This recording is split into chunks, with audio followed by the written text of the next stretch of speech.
ठंडा सोडा ले लो, ठंडा सोडा, ठंडा सोडा।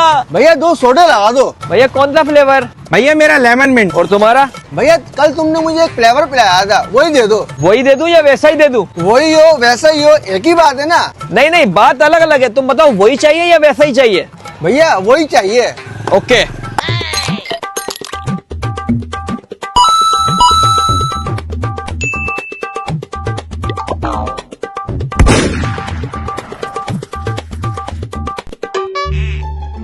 ये ले भैया आपका। भैया मेरा कहाँ है? 1 मिनट। ये लो। कल वाला तो सफेद था। अरे कल तुम दोस्त के साथ आए थे, तुमने 2 सोडे बनवाए थे। हाँ, तुमने अपना सोडा पी लिया था, तुम्हारे दोस्त ने मना कर दिया था क्योंकि उसमें कीड़ा निकला था। हाँ तो ये वही तो है कीड़े वाला। तुमने तो बोला था कल वाला चाहिए, देखो रखे रखे सफेद से काला भी पड़ गया।